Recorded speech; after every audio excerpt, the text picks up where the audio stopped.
So, which players are on USC's roster bubble for 2023?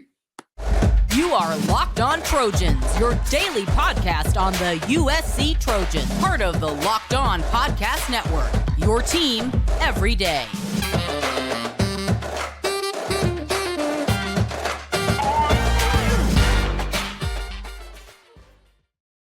Fight on, everyone. I'm your host, Marc, and thank you for making Locked On USC your first listen every day.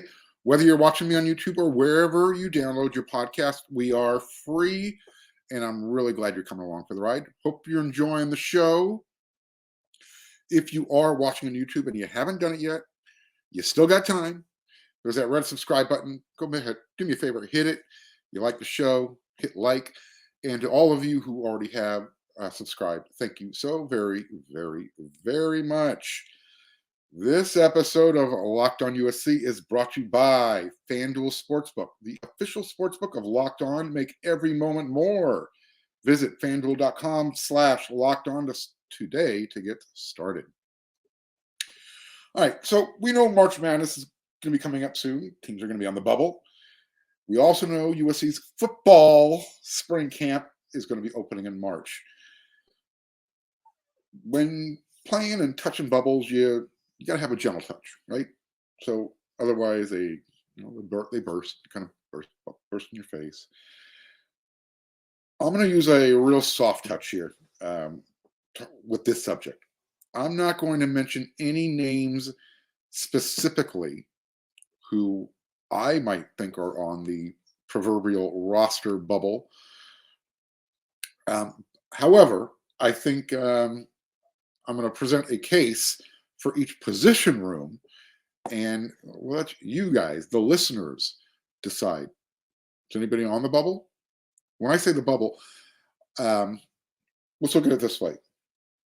When Lincoln Riley arrived at USC back in November 2021, right after Thanksgiving, he said that USC was going to put together one of the most unique rosters ever assembled.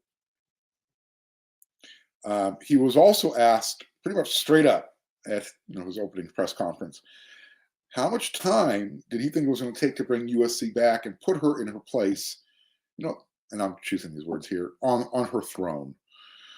And, Lincoln Riley said, quote, "In this day and age, I think it can happen quickly. I do. I think there's a lot of good things going on in this program right now that we can absolutely build off. I think in this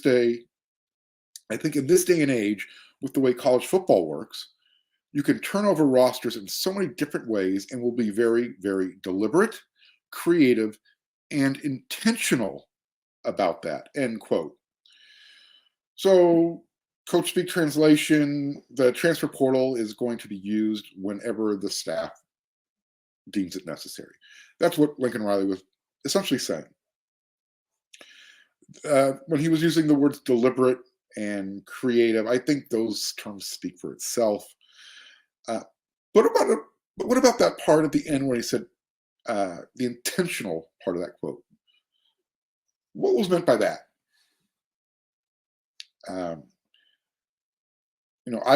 I said that I wanted to use a soft touch with this particular subject because you never want to mention a player by name, saying, "Hey, you know what?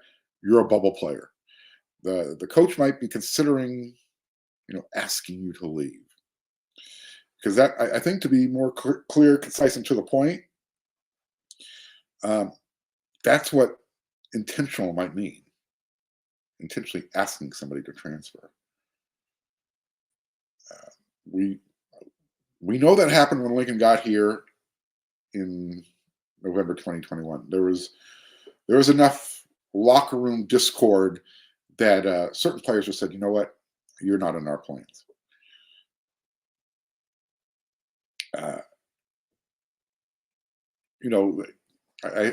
So honestly, I think there's really only one way to interpret that intentional part of the quote. Now, I said that I wasn't going to mention any player by name. I am going to mention one player by name who, let's be honest, because Lincoln Riley even spoke about it after the season. Solomon Tuliaupupu, Solo. Last year, going into spring camp, he was a bubble player. They weren't sure if they were going to have room on the roster for Solo. It's not because they didn't want to, it's because they needed to make room for players who are going to be able to contribute. And we all know Solo's history. We also know how that story ended last year. Everyone thought for sure his career was done when Lincoln Riley took over. There was no way he was going to stick around. Well, like I said, we know how that story ended, and we're really happy for it. And Solo's going to be back again in 2023. But what about some of the other players who made it through last year's, we'll call it last year's roster cut with the new staff? Are there players still on the roster bubble, or have they secured a spot? I would say that any player who's been around USC's roster for 3 years or more, going into their third year, or have been around for at least 3 years, they're probably on the bubble in some way, shape, or form, unless. And there's going to be a few players who get to sit that out, so to speak. They're not going to be even considered for the transfer bubble. And if you're on the defensive side of the ball, I'd probably be sleeping, at least with my eyes wide open. Especially every time you see a new transfer player arrive. It's Lincoln Riley and the staff went real heavy on the defense side of the ball this time around. In the first transfer portal, remember, it opens up again May 1st for 2 weeks. So if we were to look at each of the position rooms, and only at the players who fit that criteria that I mentioned, the 3 years are going forward. Let's start with the defensive backs. Out of Adonis Odie, Max Williams, Kalen Bullock, Anthony Beavers, Prophet Brown, Jalen Smith, Sia Wright, Joshua Jackson, and Zamarian Gordon, who would you put on the bubble? And when you're trying to decide who you think, who might be trying to play their way in to the roster, so to speak, you have to take into all these things into consideration. Who is transferring in? Well, we know that Christian Roland Wallace from Arizona is anticipated to take Mekhi Blackman's spot. And then, as far as the recruits coming in, you have 2 high school recruits. Maliki Crawford, a 6'4" cornerback, as well as Christian Pierce, 6'2" safety. So out of that group, is there anybody on a bubble, considering who's coming in? What about the linebacker room? We know that Raylan Goforth, Tua CV Nomura, and Julian Simon, they all have new homes. They left the linebacker group. They're going to be playing elsewhere next year. However, you still have Chris Thompson Jr. and Rajon Davis. That's who's returning from your linebacker room, who check off the boxes of being at USC, going into or at least 3 years. I've heard it from a pretty good authority that Rajon isn't going anywhere. And until I hear something different, I don't think Chris is either. So let's get creative with this room, including the transfers, the last year's transfers, and the underclassmen. I think everyone should agree. Shane Lee, Eric Gentry, they can sit this one out. They're not going to be on the roster bubble. Carson Tabaracci, the transfer from Utah. Last year he redshirted the entire year with an injury. Garrison Madden was a freshman from Georgia. And then coming in this year, you've got Taka Curtis. He was USC's must-get. He was the only linebacker they truly, truly went after. And he's a good one. And then the transfers coming in, you've got Mason Cobb and Jamil Mohabit. So when you count everybody up, the entire room, you've got the linebackers 9 in 2023. And remember, there's another transfer portal coming up. if there wasn't a bubble position at USC, a position group, this is probably the room. You can make the case for one, maybe two if you really want to stretch that rubber band, but this is probably the safest room to say, hey, if we're on the roster next year. What about up front of the defensive line? Let's go back to November 2021 when Lincoln said, quote, one of the biggest things that we've done at Oklahoma the last several years is the emphasis on building up the defensive line. I think of the great USC teams of the past and just some of the great defenses of the past. That's where it starts, end quote. Okay. Let's fast forward to 2023. After he watched Georgia literally whoop up on everyone lately, going back to back as national champions, he referenced their defensive line, comparing it to USC's, and he said this: "You can't fake it." And he was like, "Hey, media, do our guys look like Georgia's guys?" So here's who you've got returning up front, edge players included. You have Stanley Taufo, Jamar Sakona, Dejon Benton, Colin Mobley, emphasis Colin Mobley, Corey Foreman, and I mentioned Solo earlier. And then you have the transfers coming in, Kion Bars, Jack Sullivan, and Anthony Lucas. The recruits coming in, you've got Elijah Hughes, Dejon Lafitte, David Peavy, Braylon Shelby, and Sam Green. Count them all up. I've got 14 guys trying to play defensive line rush end. That is bubble central. Let's just be honest here, okay?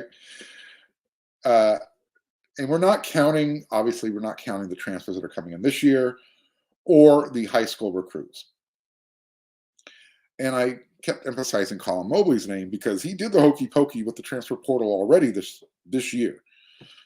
And he turned himself back around. He's back at USC. I don't know if it's because USC needed some depth for spring camp and Colin hadn't found a home yet. Is he, again, I guess I'm going back on my word. I'm going to mention another name, and that's Colin. And that's only because the way he put his left foot in and took his left foot out with the transfer portal. Is he going to be around after spring camp? Something to watch. Personally, I can see at least 3 guys on the bubble in this room. And if I'm cheating, Colin is one of them. Only because he tried it out already. So we talked about the defense. How many guys from the offensive side of the ball? Well, we're going to talk about that in the next segment. But first, I know everyone's looking for a real delicious treat any time of the day, but nobody wants all those fat or the calories. Then you got to try a Built Bar.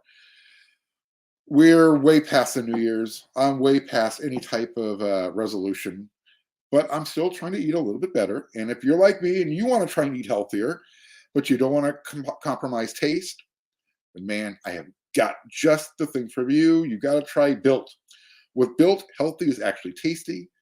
I'm being real serious. They're delicious. You won't think they're even good for you. That's how good they are. So what makes Built so good? Number one, for starters, they're covered in 100% real chocolate. I love chocolate. I don't know too many people who don't. And they come in unbelievably great flavors like churro, peanut butter brownie, and coconut almond.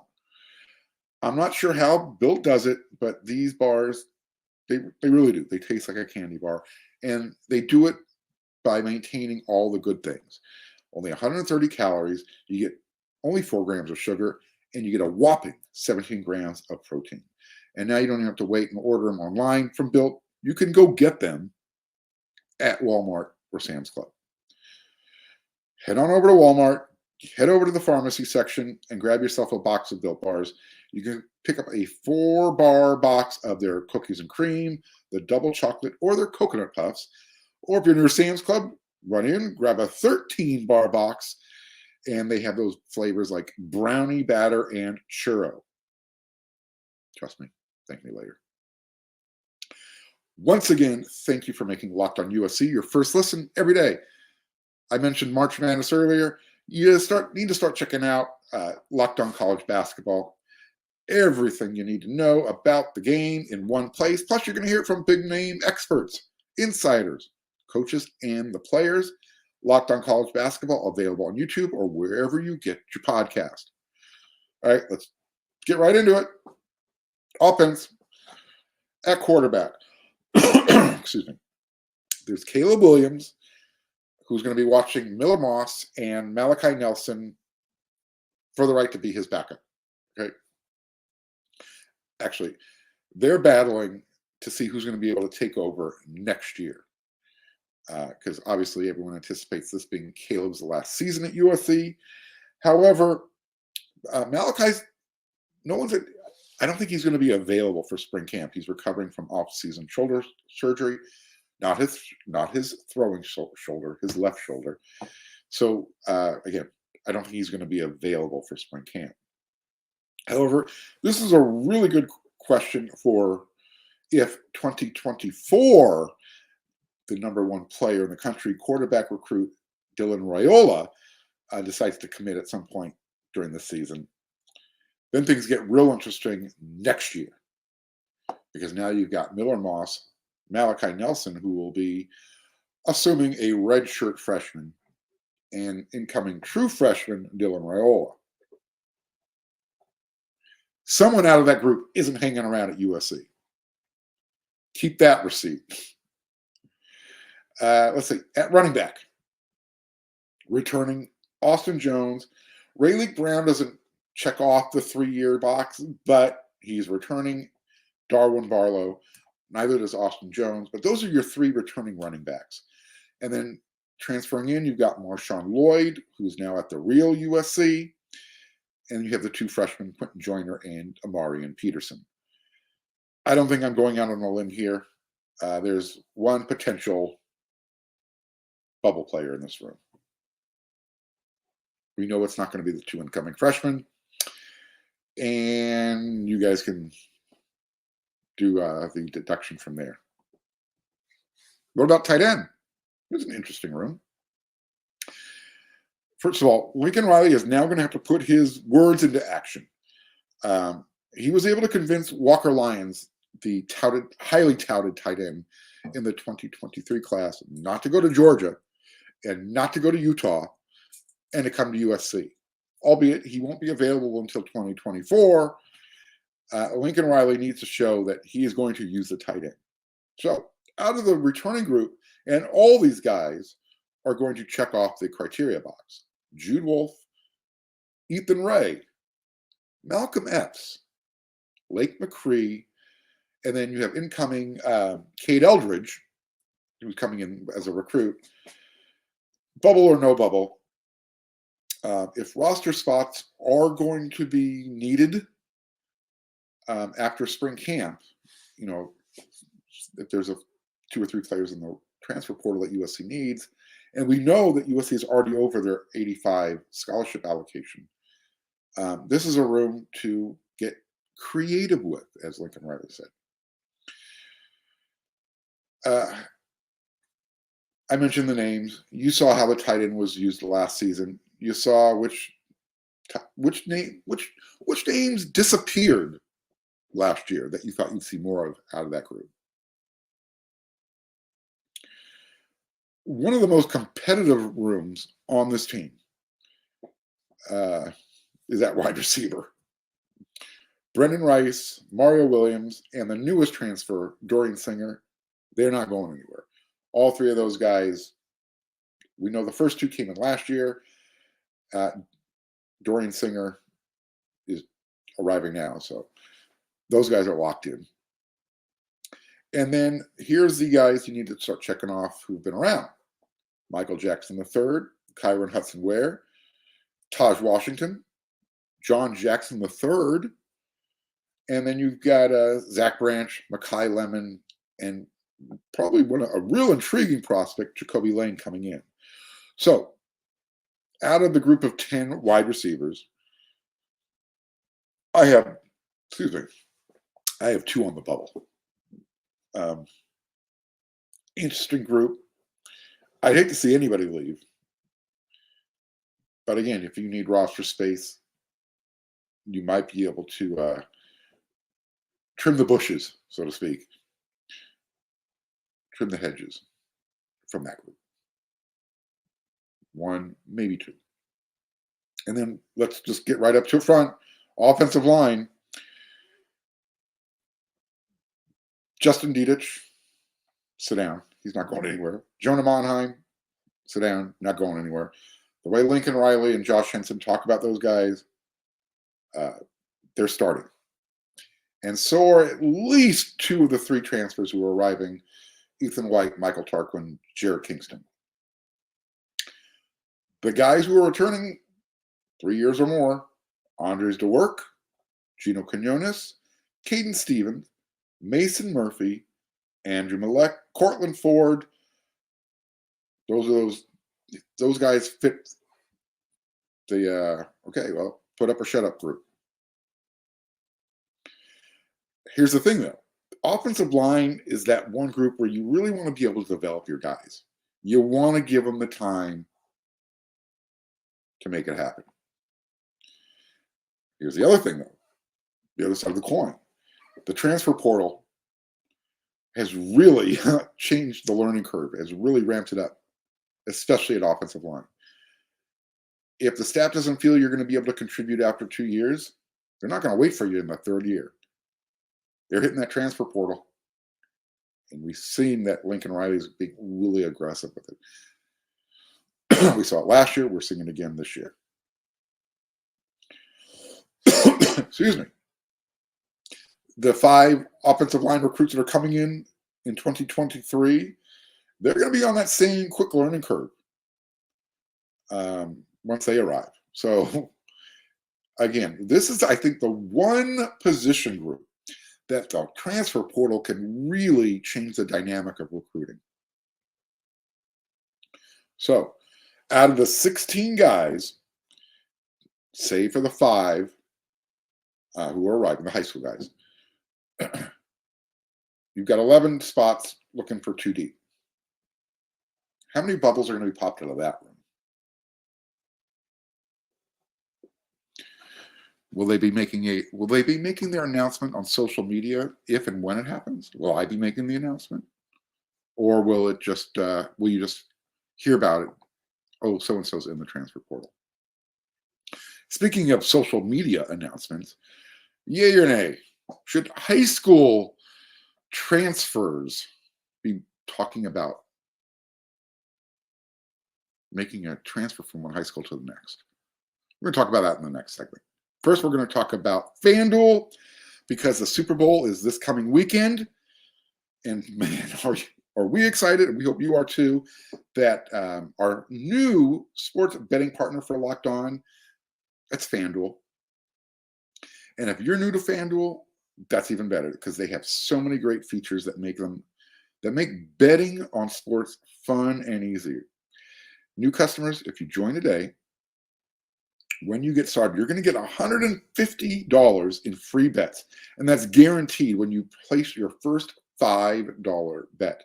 So just sign up at FanDuel.com/lockedon. FanDuel, they have all of your favorite bets, from the money line to the point spreads. They even have prop bets. Plus, check this out. You can combine your bets for a chance at a bigger payout with a same game parlay. It's almost like you're in Vegas. And you can do that all on an app that's super safe, super secure, and really super easy to use. So, football fans, don't miss out. Place your first $5 bet to get $150 in free bets, win or lose, at FanDuel.com/lockedon. Make every moment more with FanDuel, the official sportsbook partner of the NFL. All right, so earlier today, I did my Inside the Trojan Huddle podcast that we do weekly over there on WeAreSC.com. Oh, by the way, we still have our subscription special going, $9.99 a month, or $29.99 for an entire year. It will take you through, well, it's not a whole year now, but it will take you through the end of fall camp 2023. Get on board. There's a lot of good stuff over there. However, for free every day, Locked On USC is your first listen, because you're going to get a lot of the same stuff you're getting over there. Not everything, but a lot. All right, back to Inside the Trojan Huddle. We had a really interesting halftime question that our host Greg Katz asked, and it was about high school players announcing they're transferring to another high school via social media, like you hear about college players making an announcement with graphics and everything. What are your thoughts on this? When I was asked, I was like, you know what? It's kind of just, it's the nature of the beast. We got to get used to it. But as I was talking about it, I was like, you know what? I have to accept it. That's where we're at. That's what we're doing now. But let's peel back the layers a little bit on it. I get it. You want to go to a better program for better exposure, to get yourself to the next level, get into college. Fine, I get that. But, what about that coach that saw something in you as maybe a freshman or a sophomore and develops you all the way through your junior year? And now all of a sudden they're ready to put out some tape, some film, start making contact with college coaches, programs, and getting you out there. And then all of a sudden you say, and you don't even go up to your head coach. They find out on social media that I'd like to thank my coaching staff, yada yada. The transcript that you see. I'm taking my talents to so and so. Man, if I'm the head coach, assistant coach, mentor, whomever, that's a slap in my face. And it leads to a bigger issue, in my opinion. Today's younger generation have no idea what the word commitment means. We know there's no such thing as a commitment in college anymore. You don't like where you're at after a year, pick up, go find a greener pasture somewhere else. It's now trickling down to the high school level, and I'm not sure I want to see that. I come from the mentality of you start something, finish it. And that's what college is all about. When you get that degree, once you get it, your future employer, they don't care what you got your degree in. If you're a doctor, it matters. A lawyer, yes. They just want to see that you started and finished something. And yeah, you can do that by hopscotching around from university to university. You'll eventually finish it. In high school, though, man, I don't know.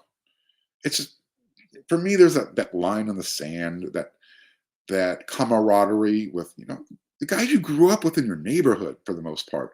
At least that's how it used to be. Now, go wherever you want. High